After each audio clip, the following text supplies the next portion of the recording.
2024 has been an eye-opening year so far when it comes to the console makers, or at least when it comes to PlayStation and Xbox. We're still kind of waiting for the Switch 2 news. We're all incredibly excited for that, of course, but that doesn't necessarily seem to be the only major change on the horizon. Xbox, they seemingly had a change of plans for their business. They do have their podcast set for tomorrow. We're all patiently waiting to hear what they have to say. But now we also have PlayStation, because they just revealed some of their own business plans today, and they mentioned some things that appears to be taking some people by surprise. Now, I feel like if you've been paying close attention, some of this information might not necessarily surprise you as much, but there is definitely a group of people out there that seems to be shocked by what they had to say.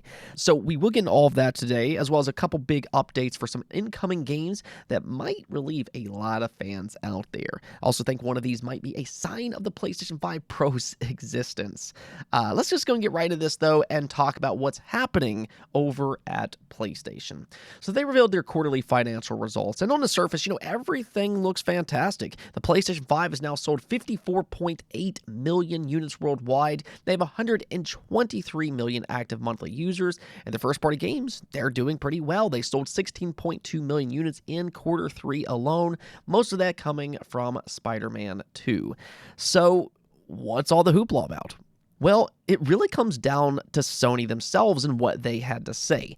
They don't actually seem to be pleased by these results because they're not really seeing a lot of growth in the console business. The PlayStation 4 is still outpacing the PlayStation 5, and while some of that might be because of their supply issues early on, I think the thing that they're looking at is that they missed their yearly forecast target. They previously were shooting to sell a ludicrous 25 million PlayStation 5s for their fiscal year, a target that I always felt was going to be tough to achieve.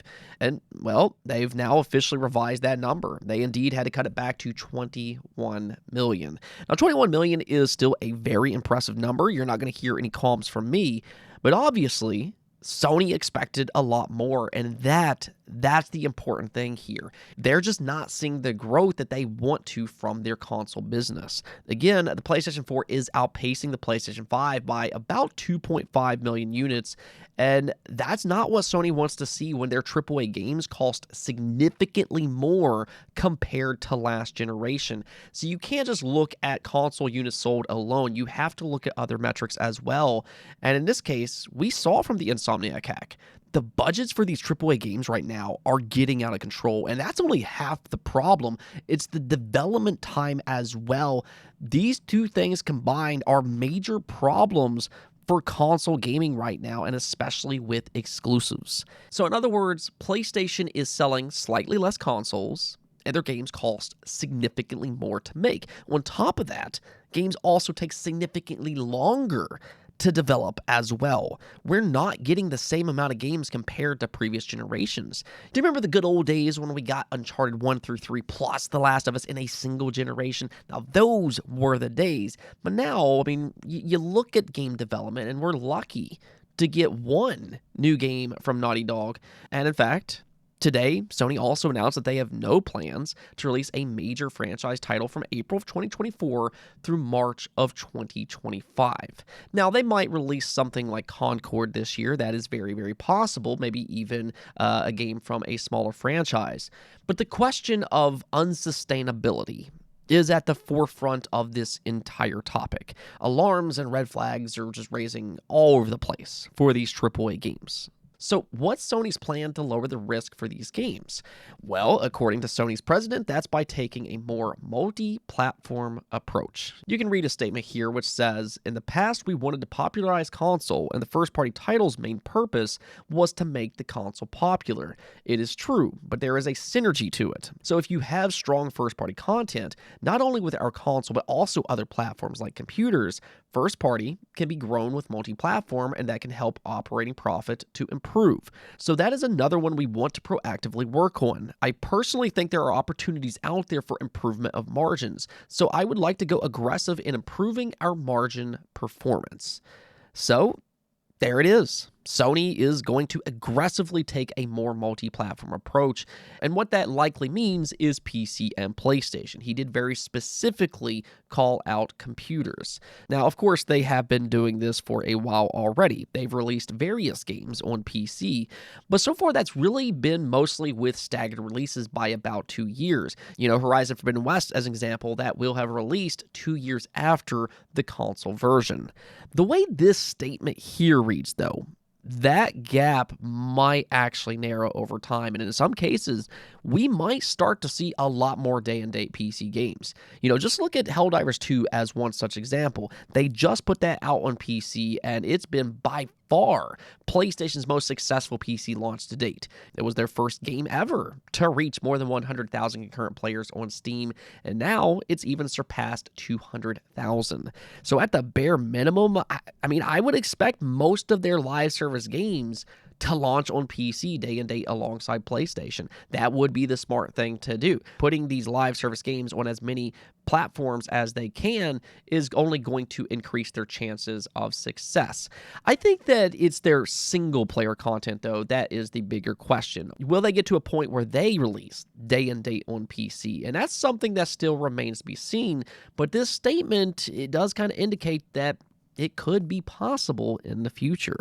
At the end of the day, though, I think that we are starting to see a very different outlook for console gaming. We see what's happening at Xbox and everything, but now we're starting to see cracks in the armor of PlayStation as well. These games, they just cost way too much to make right now. And, they also take too long to develop. These companies, they want more growth, but instead, what they're getting is they're mostly getting just higher costs.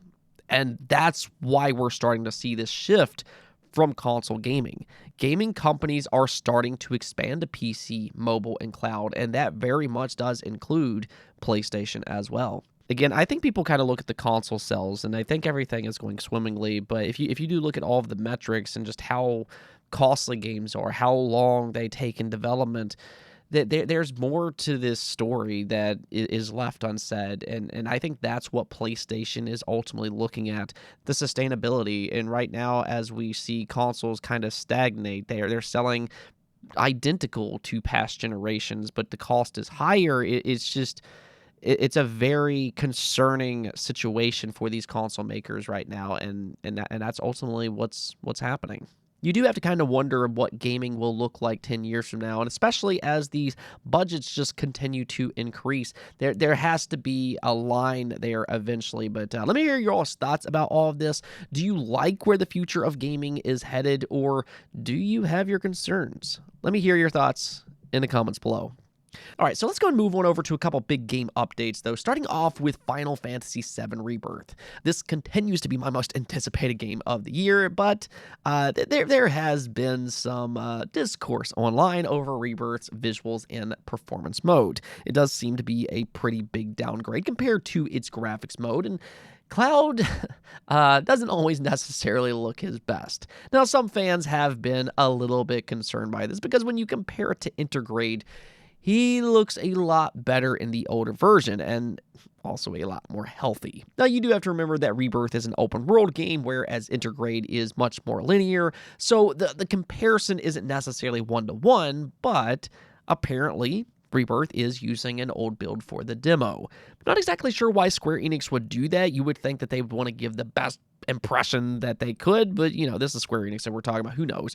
But they are set to fix that on February 21st. You can see their statement here, which reads, "The update to the Final Fantasy VII Rebirth demo, scheduled for February 21st, will apply improvements to the visual quality when selecting performance mode from the graphics options. The same improvements will also be applied to the full game." So, yeah, they heard fans loud and clear. Hopefully this will fix those visual issues, and maybe Cloud will look a little bit healthier in this new build. The other game that got a very welcome update, though, is Dragon's Dogma 2. If you remember right, we did talk about this last month. There was a rumor that was circulating that it might be a 30 FPS only game on consoles. The PC specs did seem to indicate that, but thankfully, that's not actually true. The Dragon's Dogma 2 game director did clarify this issue on Twitter, where he officially confirmed that it will launch with an uncapped frame rate. Now, okay, so this can actually be good and bad. Depending on how stable the frame rate is, this really might be a prime game to play using VRR. Elden Ring was pretty much exactly the same. The best way to play that game is to have a VRR ready display. Unfortunately, just not everybody has one, and that's really where games need options. It would be nice to have that uncapped performance option, especially if you have a VRR ready TV, but there's a lot of other people that would just prefer to lock it at 30 FPS, and right now, it doesn't really sound like that's going to be the case. I mean, we'll see what happens here. They haven't fully unveiled everything, but I do think that this information also speaks to something else. One reason that they might be unlocking the frame rate is because the PlayStation 5 Pro. I mean, the PlayStation 5 Pro has been rumored for a while now, and, it is expected to release in late 2024, and it's these exact games here that will heavily benefit from a beefier PlayStation 5. We saw this last generation as well when the PS4 Pro launched, but suddenly those uncapped games get locked at 60 frames per second. Games like Elden Ring, Final Fantasy 16, and Dragon's Dogma 2 might be some of the big showcase games for the PlayStation 5 Pro. These games potentially could all lock at 60 frames per second when that console eventually releases. I always kind of wonder if that is one of the reasons Capcom decided to unlock the frame rate for Dragon's Dogma. Either way, though, I mean, if you do have an OLED TV, especially with VRR, I would say that this is great news. I've talked about this before, but 30 FPS, if that's really the target that they're shooting for, 30 FPS on OLED TVs is pretty rough. Now, we do have one last story to talk about today, and that's about Toys for Bob. This was kind of a strange situation because late last week there was a report going around about how they were shutting down their office, and people online kind of jumped to the conclusion that this meant that they were just flat out shutting down. Thankfully, though, that's not true at all. Despite some of the layoffs, thankfully, Toys for Bob is still live and well. The reason we're talking about them today, though, is because Canadian Guy A posted a video on this topic and gave fans a very interesting update. I do highly recommend watching his full video. I will drop a link in the description below, but he confirmed that what happened was that Toys for Bob wanted to work remotely. The fact they had a rather large and expensive studio, it just didn't really make any sense to keep their office, especially with some of the layoffs, so they offloaded it, saved some money, and decided to work remotely. One thing that I found really interesting about this particular video, though, is that he also explained Toys for Bob's layoffs. He did hear from a source that Microsoft is completely committed to them and their IP, which is exactly what you want to hear, but more so, it sounds like the layoffs might have mostly been for their support teams. In other words, the teams that were working on Overwatch and Call of Duty. So what that means is that they reduced their studio from 86 to 50 people, and the 50 people that still remains there will be working on franchises like Crash Bandicoot and Spyro the Dragon. He also mentioned that Microsoft will likely increase their capacity as projects start to ramp up. So yes, Toys for Bob is actually in good shape right now. There's nothing to worry about for the time being, and I think that's important for fans to understand. This is one of the things that people was wanting from this acquisition. They wanted games like Spyro and Crash Bandicoot to get more of a spotlight, and it sounds like that might actually happen. It does sound like Microsoft holds these franchises in high regard. Thankfully, though, we actually got a pretty nice update out of all this thanks to Canadian Guy A. Sounds like he put in some work and got quite a bit of new information for us fans. Anyways, though, that's it for this episode. But again, let me know what you all think about the future of gaming right now. Are you concerned or are you excited about where gaming is headed? But until next time, peace out.